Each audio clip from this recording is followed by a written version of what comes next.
Os irmãos e as irmãs podem sentar. Graças a Deus que estamos para mais um momento de proclamação da Palavra de Deus. O texto de nossa reflexão são esses dois textos que foram lidos agora, tanto do profeta Oséias como o Evangelho de Mateus. O texto que está em Mateus, que é um recorte do Sermão do Monte, é o mesmo texto que foi usado pelo reverendo Márcio uns domingos atrás, quando ele falou da ansiedade. Não sei quantos se lembram disso, não? Não se lembram mais do sermão sobre ansiedade, não? Pois é. Mas hoje não vamos falar sobre ansiedade, não? O texto é muito rico e ele nos traz excelentes, extraordinárias lições para a nossa vida espiritual. Mas não só para a nossa vida espiritual, para a nossa vida no dia a dia, nossa vida cotidiana, em relação às coisas que fazemos ou deixamos de fazer, em relação às coisas que deveríamos fazer. Então, é claro que vivemos um tempo de muitas preocupações. E muita gente que está aqui pode ser que seja tomada por alguma preocupação em relação à segunda-feira, amanhã. Alguns talvez estejam planejando, viajar, vai ter um feriadão no final do semana. A maioria parece que vai para Doido de Pedra, Mas nós ficamos aqui. Mas há planos, fazemos planos. Esse é um bom plano, viajar para o lugar que a gente gosta. Mas às vezes os planos, os projetos, as preocupações têm a ver com coisas que nos incomodam, que nos tocam, que nos preocupam, que tiram o nosso sono, que nos levam à angústia, nos levam ao sofrimento e à dor. Então, vivemos assim, num mundo em que tudo nos preocupa. Desemprego nos ameaça, nos preocupa. Falta de alimentos nos preocupa. Moradia nos preocupa. Muitas vezes estamos preocupados com a situação de viver dignamente. Queremos viver dignamente. Então, quero lembrar a todos uma parábola que não é de Jesus, é chamada a parábola do náufrago. Essa parábola foi escrita por um espanhol, Miguel Delibes. Ele escreveu um romance, e o nome do romance dele é a parábola do náufrago. Agora, o náufrago para Delibes, o náufrago não é o homem do mar, não tem nada a ver com o mar, mas ele nos chama para algo diferente e diz que nós hoje estamos vivendo no meio de pessoas que estão ameaçadas pelo naufrágio na terra, na própria terra. E quando ele fala isso, ele quer dizer que somos arrastados neste mundo, diante das circunstâncias, por grandes ameaças de morte. Nós todos. Não há quem possa dizer, eu não sou ameaçado de morte. Todos nós. Eu me lembro que um dia desse nós saímos daqui do culto, à noite, pegamos o Rodoanel, e quando viajávamos, ninguém anda no Rodoanel a 20, né, Felipe? Quieto, Felipe. Ninguém anda no Rodoanel a 20 por hora. E nós estávamos ali, não a 100, mas estávamos a 80. Daí a pouco, a minha esposa disse, olha um negócio aí na frente. Era um tonel. Caiu de outro caminhão, caiu de um caminhão. Estava ali. Aí, o meu carrinho é pequenininho, faz assim, ele quase sai da pista, não? Disse, graças a Deus. Quando disse, graças a Deus, outro tonel. Eu digo, ó Senhor, E eu consegui, né? Uma irmã falou assim: o senhor dirige, o senhor vê bem para dirigir? Uma irmã aqui. E vejo bem. Ficou preocupada, porque eu ia pegar aquela estrada que vem de Torre de Pedra. Né? E ela disse: o senhor dirige bem? Eu digo: dirijo o suficiente. Pois é, Antônio, pela graça de Deus, eu não sei se eu dirijo bem, eu não sei se eu dirijo mal, mas eu sei que eu tenho um Deus que me dirige. Amém?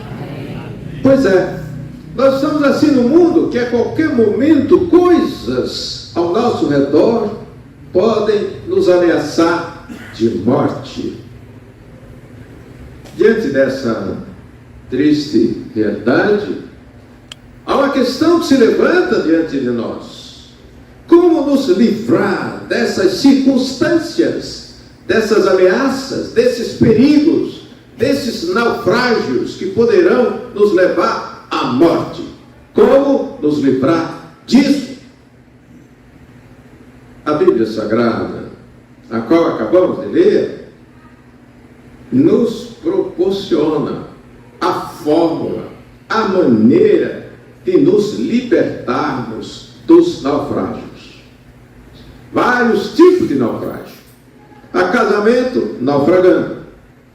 Há empregos, profissões, naufragando. Há escolas, naufragando. Há políticos, naufragando. Há igrejas, naufragando. Há pessoas, naufragando. Então, o que nos resta é pensar. Em primeiro lugar, pensar que a sua vida deve estar a serviço do reino de Deus. Amém? Do reino de Deus. Em primeiro lugar, o reino de Deus. E a palavra é assim: que se buscarmos em primeiro lugar o reino de Deus, as outras coisas nos serão acrescentadas. E as outras coisas têm a ver com os livramentos de cada dia. As outras coisas têm a ver com os livramentos de cada hora. As outras coisas têm a ver com a proteção de Deus sobre nós. As outras coisas têm a ver com a nossa saúde, tem a ver com a criação dos nossos filhos, tem a ver com a vida da igreja, as nossas coisas. E aí, uma das coisas que eu sempre pedi: Márcio, você está me vendo ou não? Quando eu era estudante do seminário, lá no Bom Filioli, o reverendo Silas sabe bem onde era o seminário. E uma das coisas que eu pedi a Deus: Senhor, eu queria pastorear uma igreja que tivesse coral. Eu queria pastorear uma igreja que tivesse coral. Todo pastor se sente abençoado quando ele está numa igreja, tem um coral como esse aqui. Excelente coral. Mas nem sempre foi assim. Muitas vezes trabalhei em igrejas que não tinha coral. Trabalhei em igrejas, Márcio e Kátia, que não tinha organista. Trabalhei em igreja, nem órgão tinha, nem piano tinha. Mas era o meu sentimento. Eu queria ter sempre um coral para abençoar o meu ministério, a minha trajetória. Ultimamente Deus tem me dado essa bênção. Graças a Deus pelo coral desta igreja. Todos deviam orar pelo coral desta igreja. Exatamente porque cada membro desse coral, e regente, e o que acompanha, eles também são ameaçados de naufrágios. Que Deus tenha piedade de todos nós. Quando nós falamos isso, então nos vem à mente o seguinte: buscar em primeiro lugar a vida espiritual. Todo mundo sabe que não é isso que ocorre com a sociedade na qual vivemos. Pensar em vida espiritual. Nós vivemos num mundo extremamente pragmático. E quando digo pragmático, é um mundo em que as pessoas querem ganhar alguma coisa material, ter proveito material, ter suporte material, querem bênçãos materiais. E não pensam que, como seres humanos, não somos apenas carne, osso, músculo.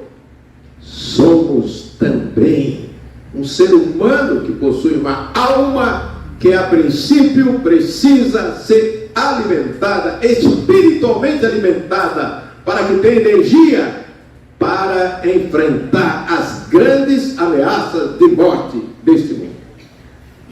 Aí nós vamos a um tema recorrente na atualidade, questão da espiritualidade. Antigamente, quando se falava em espiritualidade, era sempre assim: espiritualidade é coisa de igreja, espiritualidade é coisa de religião, trabalhar em espiritualidade é coisa de protestante, falar de espiritualidade é coisa de pessoas místicas.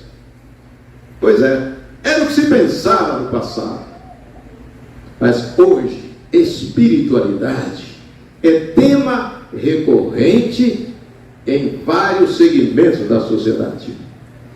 E a propósito, eu quero me trazer aqui à tona um trabalho de um empresário, de um estudioso de empresas, de negócios, de lucro, de perdas. E ele escreveu um livro sobre a espiritualidade para empresários, para empresas. E nesse livro ele está dizendo assim: hoje uma empresa que tenha uma certa qualidade, ela não pode deixar de investir na espiritualidade. Até por questões, Márcio, pragmáticas em nossa vida. Quem pratica a espiritualidade, quem enriquece a espiritualidade, quem faz orações, quem faz jejum, quem lê a Bíblia Sagrada, quem faz meditação, esse certamente é menos ameaçado pelo naufrágio. E até as estatísticas têm mostrado que quem pratica culto uma vez por semana, olha só, hein? Se vocês vierem duas, vai ser melhor ainda. Uma vez por semana, tem menos chance de ter infarto do que quem não pratica coisa alguma para enriquecer a espiritualidade. Isso é uma questão de lógica. Podia dizer assim, isso é uma questão de fé, que também é, mas é uma questão de lógica, de prática. Aí, reverendo Floresval, vamos investir, você e eu, na espiritualidade. Reverendo Silas, nós todos aí, para a gente viver mais, não tem fato na nossa vida. Isso é prático, isso é lógico, isso é pragmático, para que a vida tenha sentido e a vida tenha qualidade. A gente percebe então que o texto de Jesus no Sermão do Monte é exatamente para nos advertir, buscar em primeiro lugar o reino de Deus. É claro que você precisa de casa, você precisa de casa, você precisa de emprego, você precisa de escola, você precisa de hospitais, você precisa de supermercado, você precisa de coisas materiais, mas em primeiro lugar precisamos da estabilidade espiritual, porque essa estabilidade vai nos dar mais energia para enfrentar os naufrágios do nosso tempo. Mas ocorre que não é isso o que acontece. Por isso mesmo nós lidamos, chamamos a atenção para um valor extraordinário da espiritualidade, que é a fé. A fé é um valor extraordinário. E muitas vezes a fé vista do ponto mais destacável, que é a radicalidade, a fé radical. Que a gente pode se lembrar do que aconteceu com Abraão. Abraão estava lá na sua vida, no seu conforto, estava com a sua família, com a sua parentela, nas suas terras, na sua cultura. E um dia Deus disse: Abraão, Abraão, sai da tua terra, da tua parentela, da sua cultura. Sai, Abraão, do seu meio. Sai, Abraão, das suas terras que lhe são garantia de alguma coisa. Sai, Abraão, sai e vai para a terra que eu te mostrarei. Abraão tinha muitos motivos para dizer: não, Senhor, aqui eu tenho meus parentes, aqui eu tenho meus amigos, Aqui eu tenho minha manada aqui de animais. Aqui eu tenho tudo. Aqui eu tenho riqueza. Aqui eu tenho segurança. Aqui eu tenho terra. E Deus diz: Abraão, sai da tua terra e vai para a terra que eu te mostrarei. Eu gostaria de recomendar aqui a 2 livros interessantes que falam, um deles fala explicitamente sobre isso, que é exatamente um livro de Kierkegaard, Søren Kierkegaard, que era um teólogo dinamarquês, protestante, não? E ele escreve um livro sobre temor e tremor. E ele fala dessa fé de Abraão, quando tem que sair e deixar a sua terra. Que na verdade a nossa fé muitas vezes não chega a tanto. A gente muitas vezes não quer nem sair da rua por onde a gente passa todo dia, porque estamos acostumados aqui. Mas não foi isso que Deus disse a Abraão: sai da tua terra, da tua parentela. Isso é fé radical, e que muitas vezes no mundo ameaçado pelos naufrágios, nós precisamos assumir uma fé radical.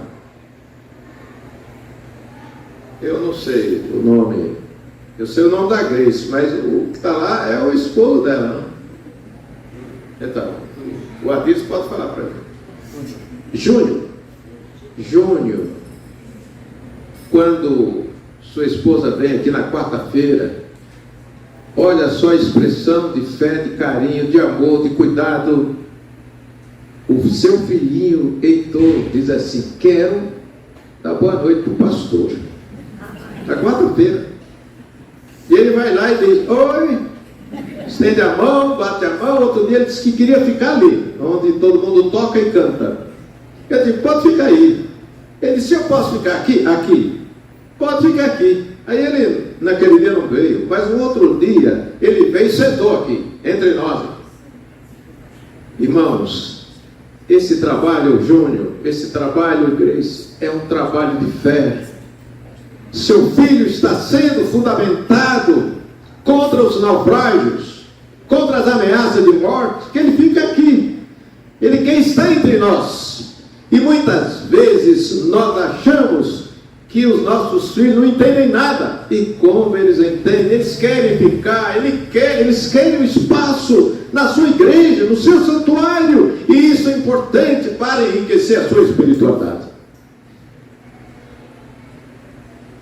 Quando é que nós vamos pensar mais no reino de Deus do que nos nossos reinos? Quando é? Muitas vezes os nossos talentos, nós temos talentos, todos têm talento, nem que seja um talento, mas muitas vezes não os consagramos no altar de Deus. E muita gente espera poder consagrar no fim da vida, mas ninguém tem controle sobre a vida. Muitas vezes nós achamos que a vida tem que ser vivida como a gente quer, com liberdade e até com libertinagem. Mas a palavra de Deus nos chama para buscar em primeiro lugar o reino de Deus, e as demais coisas nos serão acrescentadas.